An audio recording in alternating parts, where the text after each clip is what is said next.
I have a lot of empathy and understanding for what startup founders have to go through. And those Mm. moments, where you're running out of money, or, the thing that you thought was going to really work well doesn't, and you have to pivot and figure out the next path. I understand those moments because I had those moments.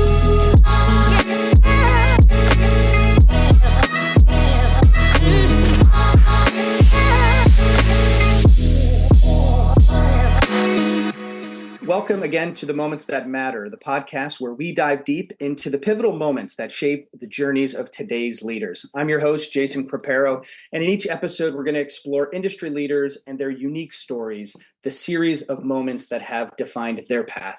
Today, I'm really excited to have with me Amy Burr, President of JetBlue Ventures. Hi, Amy. Hi, how are you doing? Thanks for having me. My pleasure. My pleasure. So we had dinner a couple of months ago. We were at the lodging event in New York City, and I purchased the ability to have dinner with you. And so you picked it up, and I appreciate that. But it was such a great conversation, and I got to learn so much about you. Can you give an overview of kind of what you do at JetBlue Ventures for the audience? Sure. So I'm the head of JetBlue Ventures. We are actually a wholly owned subsidiary of JetBlue Airways, and we're a corporate venture capital firm. We invest in travel tech startups. Been around since 2016. I've been the head of the firm since 2021, and we seek out kind of the emerging tech innovation within the travel industry and invest in that technology to make sure that we're getting ahead as an industry and just try to transform, from an innovation perspective, the things that are happening within travel, which is, as we all know, sometimes super challenged from a technology perspective. So that's kind of our mandate in life, is to figure out how to fix it. Wild. And most people they're planning for the quarter, they're planning for the year. Maybe some people have a 5-year vision. In your position, how far ahead are the companies and your team and the companies you're investing in? How far ahead are they thinking? Is this a 20-year plan? It's interesting. We consider ourselves early stage investors. And so typically we are looking at companies, that are just forming. They're in their, they're raising seed rounds, or they're, a lot of them are raising like a Series A or a Series B. So they're definitely, young and growing and figuring out how to transform some part of the industry. Their technology doesn't necessarily have to be super ready for use. They a lot of them, sometimes they're pre-revenue or pre-customer. Sure. The one rule we have is that every company we look at and everything we consider interesting has to have just a minimum viable product. They have to have already built something that can be used. We don't typically look at companies that are really just super ideation. Like, there has to have something real behind it before we think it's kind of the right spot for us. Sure. And as you said, the mandate, you're looking out into the future and saying, what's the future of travel? What are those specific areas that you're trying to innovate on or fund companies that are innovating on? Yeah, we actually have 5 different themes, and it's really truly encompasses almost everything you can think of from a travel tech perspective. But they are very specific. So we have one around seamless customer journey, and the way we think about this is that we're all travelers, and our goal here is to make the travel journey, the entire journey, the travel ribbon, so to speak, as seamless and as kind of cohesive as possible. So how do you connect between different types of travel? How can we improve the experience along the way? The second one is next generation aviation and hospitality operations. So think, how can we operate more efficiently, more reliably? How can we use our data in a better way to improve the operation of anything within travel? The third theme is a little bit around enterprise tech. And so we're not, investing in enterprise tech for the sake of enterprise tech. We're investing in use cases that are very real in travel. So think customer experience and customer service. Think about cybersecurity and fraud, which is a really, really big problem within the travel industry.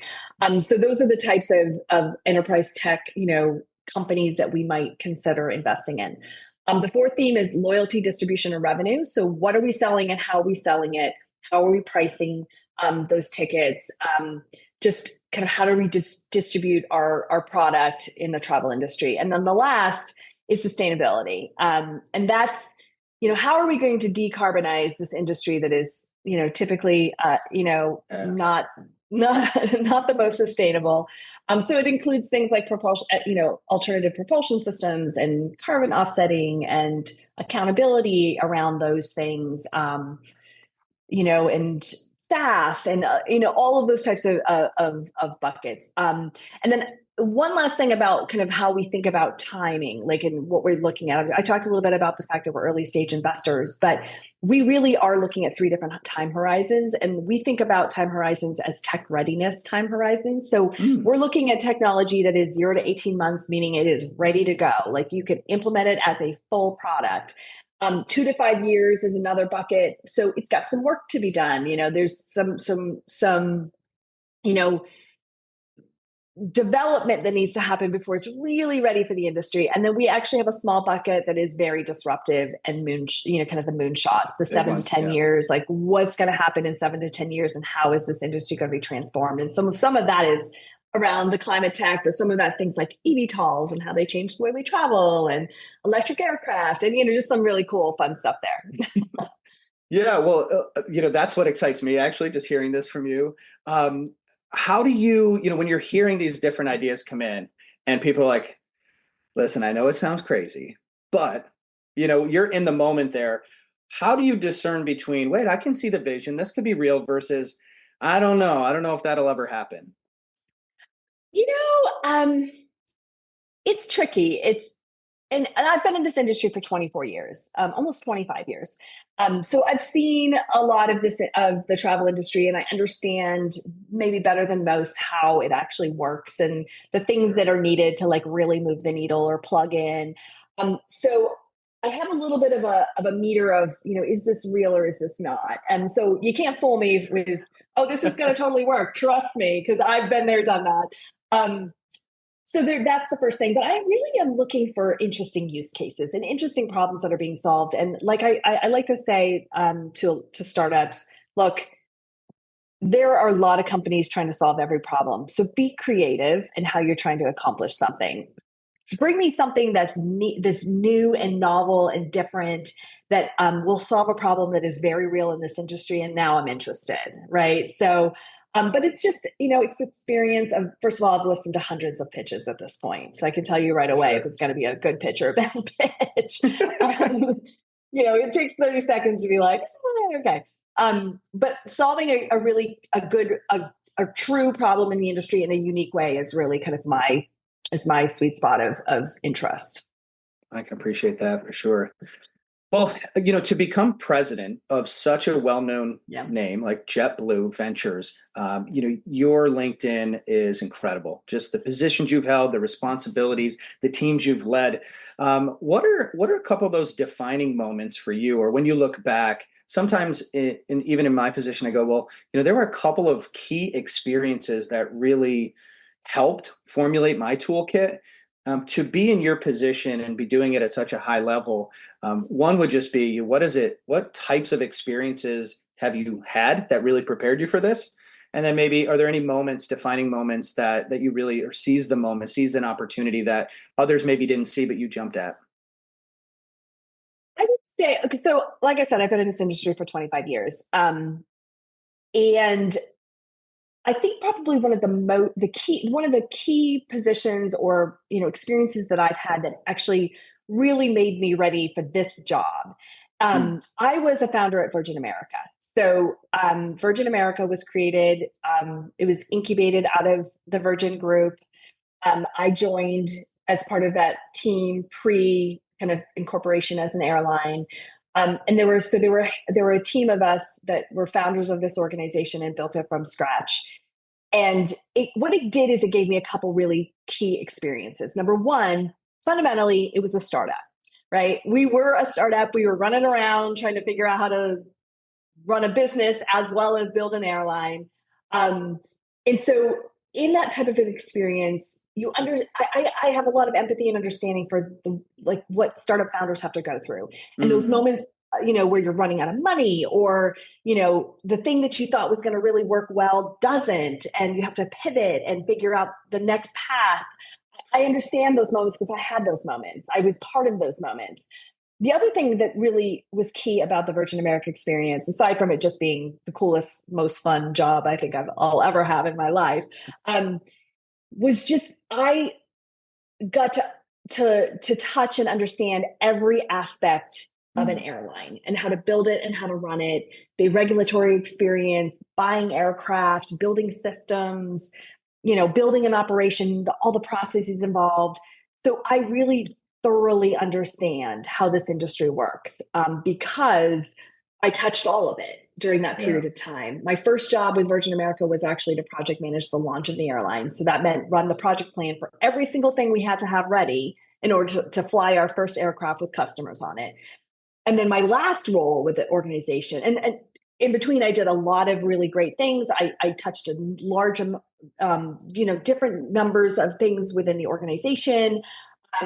So that was really great. I got a lot of different types of experiences with the organization. And then my last job was to actually integrate it into Alaska when Alaska purchased Virgin America in 2016. Right.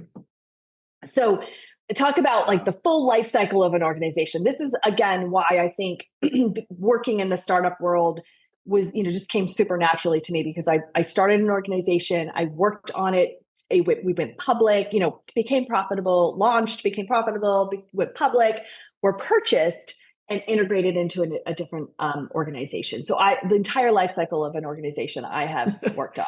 in one organization. How was that? How was that? First of all, I'm going to go back to it in a moment. I mean, you just casually said, like, I was there when we on the founding team of Virgin.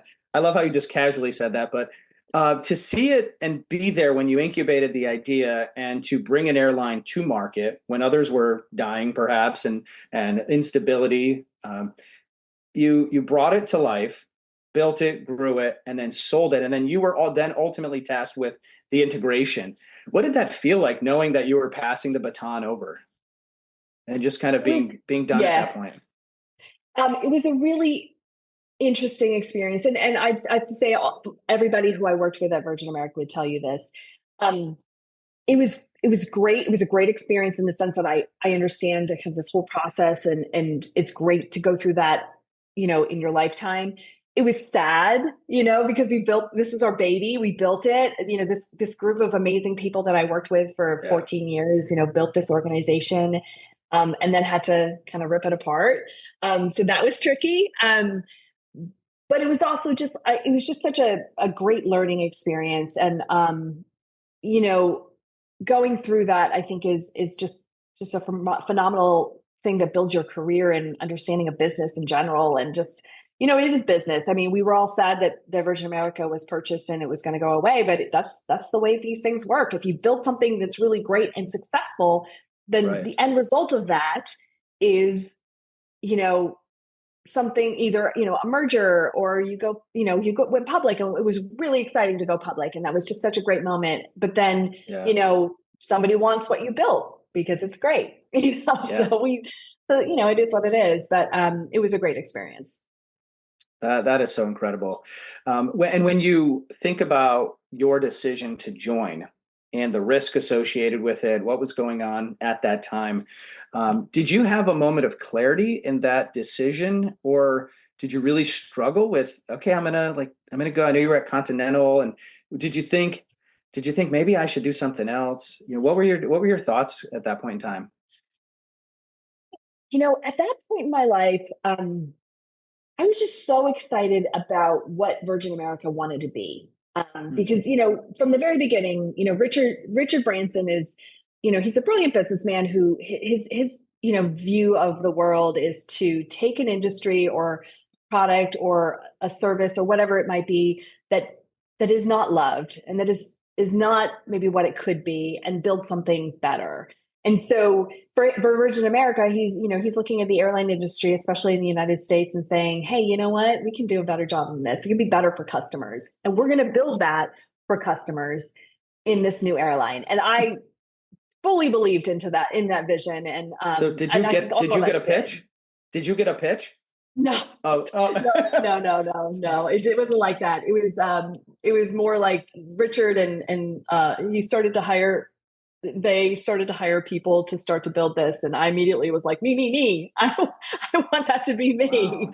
And so, it was a cool experience in that I like randomly sent my resume and an email to Fred Reed, who was the first CEO of Virgin America, and the CFO Bob Dana, and our CIO at the time. And I just said, "This is who I am, and I love this everything you're building, and this is what I think I could do if you think I might be a good fit for Virgin America." And three weeks later, I had moved to New York and started. No So way. it was really cool. It was like one of those things that really never happens, and probably never will again. But it was a wonderful experience, and so I enjoyed all of my time at Virgin America, and ultimately, just all of those experiences together really did. And I didn't even hesitate. The moment I got the job, I'm like, "Yep, I'm going." um, Yeah. but that ultimately led me to be ready at, when I worked my way out of the job of the integration. Then I was ready and really excited about this position at JetBlue Ventures, to work on this side of the business, because I felt like I'd already done that. Like, the point of Virgin America was to be was innovation in an industry that is, maybe not as always as innovative as it could be, and so that's the same point of my job now. Yeah, so you truly did seize the moment. I mean, you saw what was happening, you wanted to be a part of it, and reached out. That is absolutely incredible, and what a story to then close that book. But you are truly perfectly well suited for this role, having done the full cycle, the integration, the IPO. You can really be that steady hand for the entrepreneurs that you're supporting. That's incredible. Yeah, totally. Good. It's a natural fit for sure. And I read that you are on the Women in Hospitality. Is it the Women Leading Travel and Hospitality Advisory Board? Mhm. What's the work? What's the work there that you all are doing? Any initiatives that you have currently? Yeah, so that group was formed actually during COVID. I joined them, say it was late 2020, on the advisory board as one of the original advisory board members. And they're a great organization that just, they're bringing together women leaders in this industry. And the whole goal here is for connection and learning and spending time together and helping each other, and building that network that you need. Travel and hospitality, especially especially on the aviation side, has been traditionally very male dominated. There just are less female leaders, which is changing and growing over time. But it takes time to do that, and it takes intentionality to do that. It takes a group of people to foster and mentor and move that along in order for that Hmm. to change over time. And so the Women Leading Travel and Hospitality group was created to kind of just be a place where women leaders could connect and learn, and again, build a network together and talk about real problems that you have in the workplace. Talk about problems that you have as being a woman in the workplace. We had a conference. They do a summit every year, little conference. And it is truly remarkable to go to a conference that is literally all women.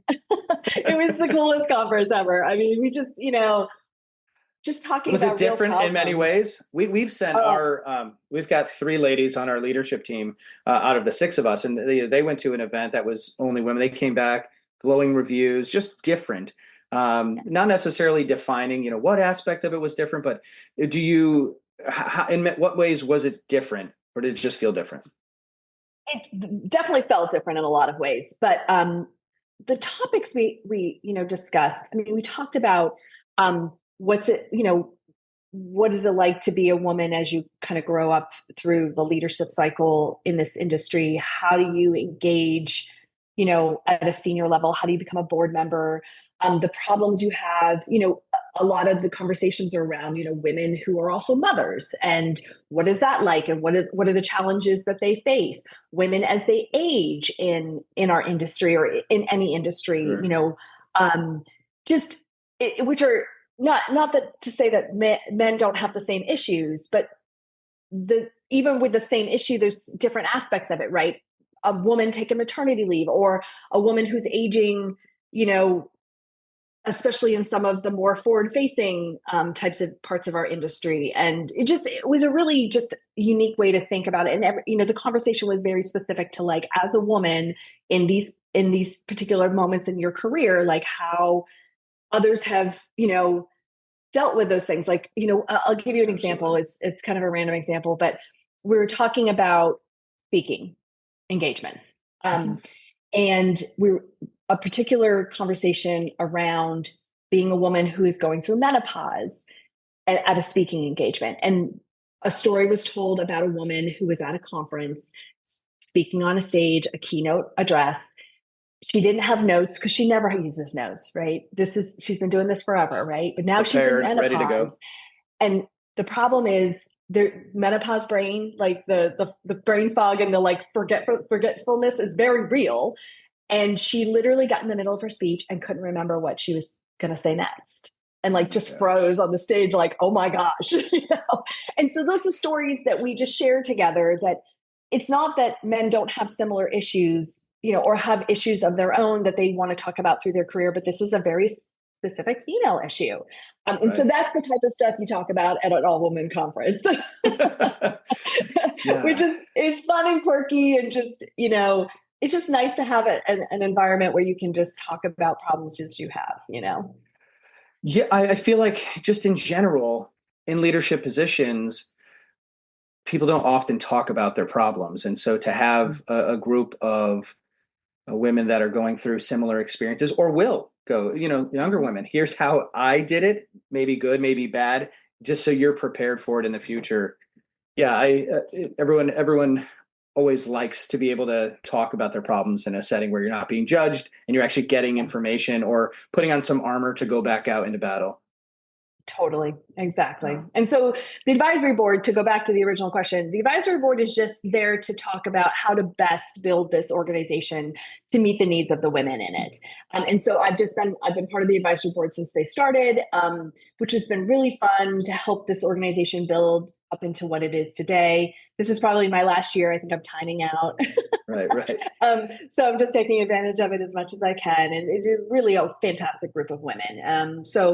And I believe very firmly in mentoring and helping women who are younger in their career, helping them figure out how to become the next leaders in our organizations and our industry. And so I loved the ability to just give back and help in any way I can.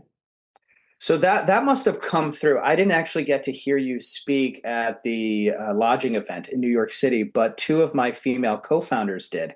And within about 5 minutes of you finishing, there they were, they're like, Jason, you have to bid on that dinner and meet with Amy because she is so incredible. And now I've seen the work you're doing on the foundation as well, JetBlue's foundation, with probably many great causes.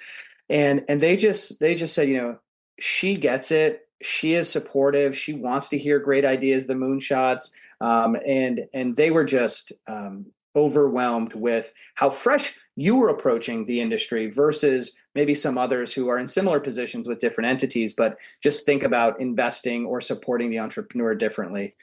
So really great. And on their advisement, I was like, okay, go, let's put my name on there. That's awesome. I love that. And I love that, that conversation really resonated with them. Because I think this is a really exciting industry. There's a lot of really smart people that can make really great changes, and I love to support it. Awesome. And so every episode, I love to dig in, as we actually did during our meal. Where are your favorite travel spots? We always like to talk about you're in travel, assuming you might also get some free JetBlue flights. Is that true or just a rumor? Yeah, no, that's true. That's true. That's part of the reason why you stay in this industry for sure. No doubt. I do love to travel. And where have been some of the most memorable places, memorable moments for you to travel to over the years? Well, I mean, there's so many fantastic places in the world to see. But some of the things I really love, like, my husband and I travel to the Caribbean every year for a week, and it's just so beautiful and relaxing. And that's one of my favorite places to go. I love most of Europe and the UK. Like I Mm. love going to those spots. I was just in Amsterdam literally last week. It took me a minute to remember that. It is literally last week. I've traveled to like 3 different locations since then, but last week I was in Oh, wow. Amsterdam. Was And it I mean, just business such or a pleasure?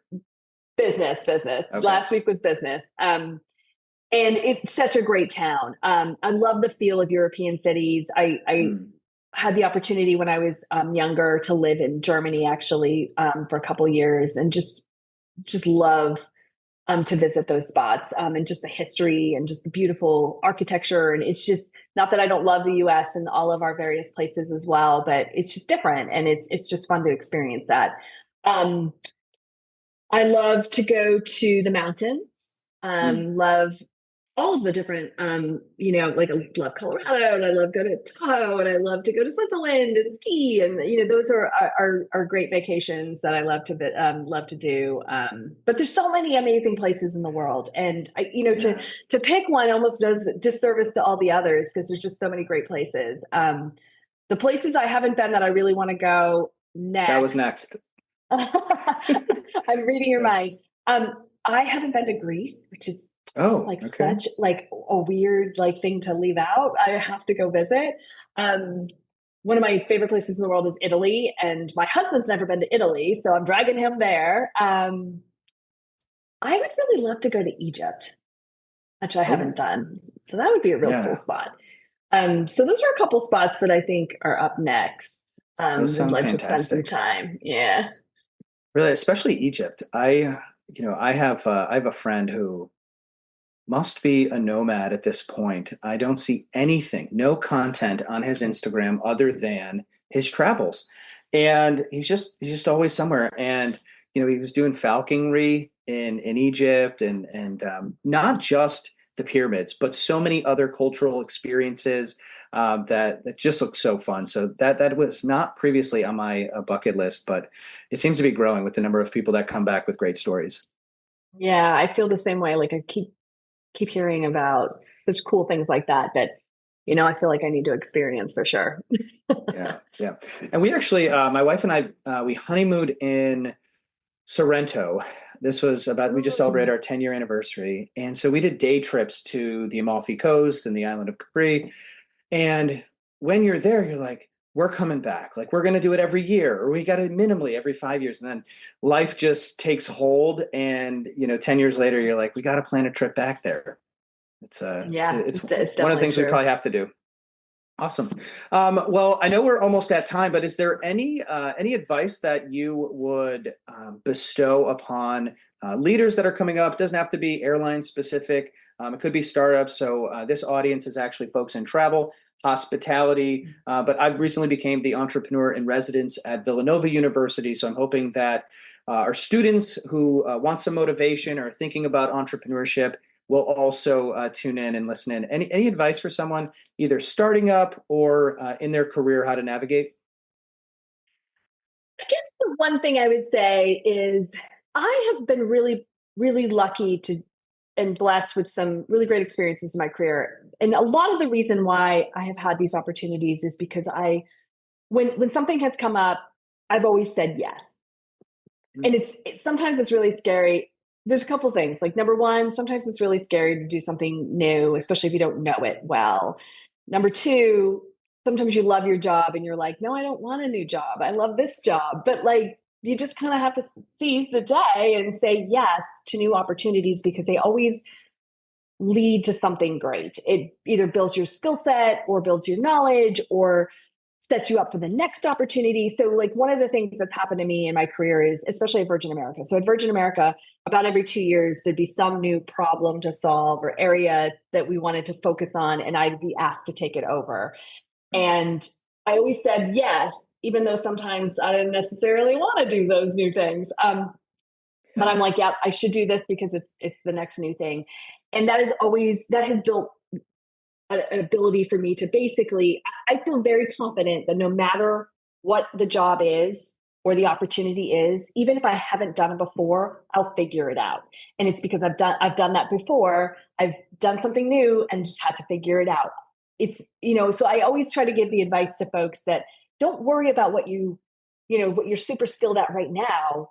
Yeah. It's all about like learning something new and going and saying yes and taking that chance. And that's just a mindset that I think will serve you well through your career. So for everybody who's out there, new entrepreneurs, young in your career, take that chance and do the thing that you think is really scary and that you don't think you can do, because you can do it. You just have to have the mindset that you can, and go learn, ask the people who are already doing it, or ask, read a book, figure it out, take a course. You can always build skill set if you have the right mindset around that, that opportunity.